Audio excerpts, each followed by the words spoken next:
Kemana Pak? Statement Pak di Pak pemeriksaan Pak. Sejumlah pejabat Universitas Jenderal Sudirman menjalani pemeriksaan KPK di Mapolresta Banyumas. Selain itu, KPK juga memeriksa sejumlah orang dari luar Universitas Jenderal Sudirman. Diduga pemeriksaan berkaitan dengan penerimaan mahasiswa baru jalur mandiri dan pengadaan barang. Namun hingga kini belum ada keterangan resmi dari KPK terkait pemeriksaan yang dilakukan.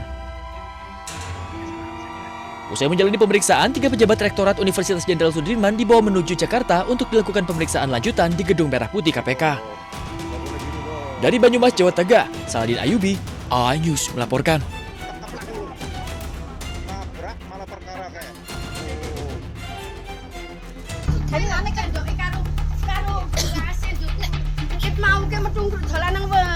Warga panik saat melihat seorang balita merangkak di atas genteng rumah di Desa Warangan, Kecamatan Kepil, Wonosobo. Kejadian bermula saat balita bersama neneknya di rumah. Saat neneknya sedang berjemur pakaian, balita itu tiba-tiba sudah berada di atas genteng rumah setinggi 3 meter. Mengetahui cucunya berada di atap, sang nenek langsung panik dan berteriak minta pertolongan. Para tetangga langsung membantu mengevakuasi balita tersebut. Balita diturunkan dengan selamat dan kini dalam kondisi sehat. Keluarga menyebut balita tersebut memang dikenal sangat aktif. Itu cuma jawab tapi nggak ikut. Terus selang beberapa menit dilihat kok ternyata nggak ada di sini, dicek di kamar mandi nggak ada, dicek di TV nggak ada, sampai di kolam ikan ini juga nggak ada gitu kan. Ternyata pas mau balik lagi baru ketahuan ada di atap gitu. Atapnya ini kan langsung gandeng sama tanah di rumah sini, jadi kan mungkin bisa langsung dinaiki gitu. Para orang tua dihimbau selalu awasi anak-anak mereka terutama yang masih berusia balita untuk mencegah kejadian serupa terulang. Dari Temanggung, Jawa Tengah, Didik Dono Hartono, iNews melaporkan.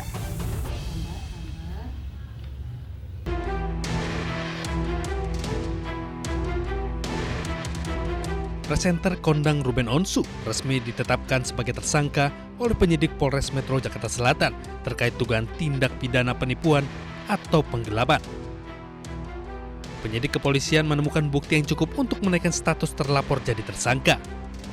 Menurut Kasih Humas Polres Metro Jakarta Selatan AKP Joko Adiwibowo, korban mengaku mengalami kerugian akibat janji investasi yang ditawarkan oleh pihak Ruben. Tergiur dengan janji keuntungan yang menggiurkan, korban kemudian menyerahkan sejumlah modal kepada mantan suami Sorwenda tersebut.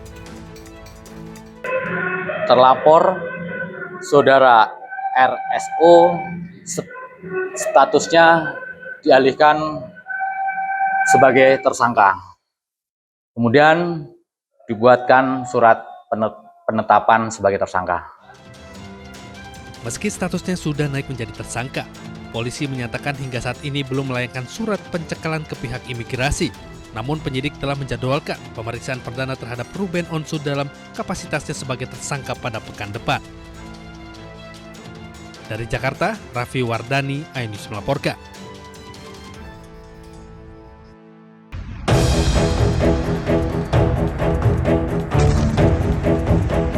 Perang Timur Tengah semakin meluas ketika negara yang terlibat Amerika Serikat, Israel, dan Iran saling menggalang kekuatan. Iran merangkul sejumlah negara tetangga. Oman menjadi salah satu negara yang mendukung Iran menguasai Selat Hormuz. Kini Iran mendekati Irak. Iran mengajak Irak untuk bersama-sama menghancurkan pangkalan militer Amerika Serikat di Timur Tengah. Presiden Amerika Serikat Donald Trump pun murka.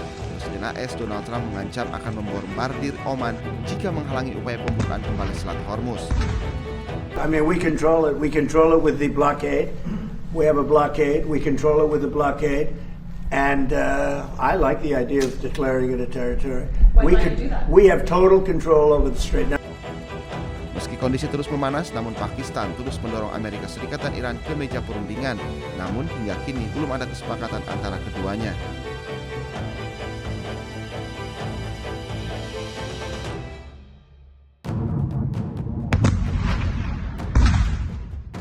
Iran mulai pertimbangkan serangan terhadap fasilitas militer Amerika Serikat di Eropa. Nantinya, serangan akan difokuskan pada fasilitas militer AS di Eropa bagian selatan dan tenggara.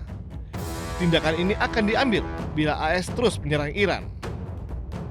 Salah satu yang menjadi target adalah Bulgaria yang telah menyetujui penggunaan pangkalan udara Besmer untuk pesawat pengisian bahan bakar AS.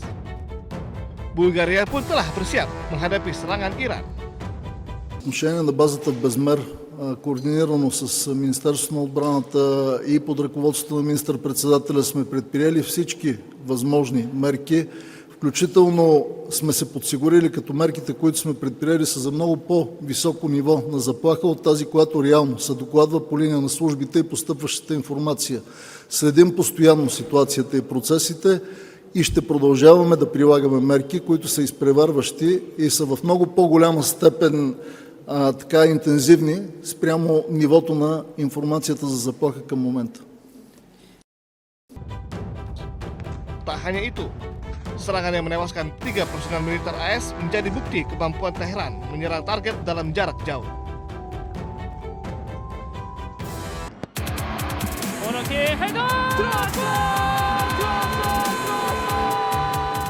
Dari keluarga Sintayong ada Shin Jae-won. Lahir 16 September 1998, Jae-won berposisi sebagai sayap atau gelandang dan mampu bermain beberapa posisi. Memulai karir profesional bersama FC Seoul, Jae-won sempat membela Ansan Greeners dan Suwon FC sebelum bergabung dengan Seongnam FC pada 2023. Pada Januari 2026, Bucheon FC resmi merekrut Jae-won. Media Korea setempat menyebutnya sebagai pemain multifungsi di sektor lini serang, serta masuk base 11 K-League 2 pada 2025.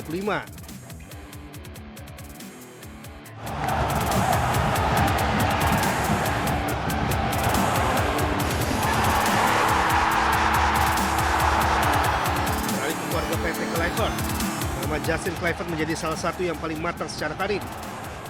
Produk Akademi Ajax ini pernah membela AS Roma serta menjalin masa peminjaman bersama Leipzig, Nice, dan Valencia. Dan kini Justin tengah berkemelut di Premier League bersama Bournemouth. Selain kebinang bersama klub, Justin juga mendapat kesempatan membela Belanda di Piala Dunia 2026. Saat itu Belanda mengalahkan Tunisia 3-1 pada 25 Juni, Justin turun sebagai pemain pengganti. Sementara itu adiknya Sen Kluivert mulai menarik perhatian. Pada musim panas 2026, Sen mengikuti persiapan pramusim Barcelona. Puncaknya, Sen menjalani debut bersama tim utama Barcelona pada 1 Agustus 2026 dalam laga uji coba melawan Birmingham City. Terakhir putra pelatih timnas Indonesia saat ini John Herdman, yaitu Jai Herdman. Jai memilih melanjutkan karirnya di Indonesia setelah resmi didatangkan Bali United untuk menghadapi Super League musim 2026-2027. Kedatangannya sekaligus melengkapi kota pemain asing Bali United. Jai memiliki posisi sebagai penyerang dan diharapkan bisa menambah daya gedor Bali United. Kecepatan, kemampuan membaca ruang, serta pengalaman bermain di kompetisi Kanada menjadi modal Jai untuk beradaptasi dengan sepak bola Indonesia.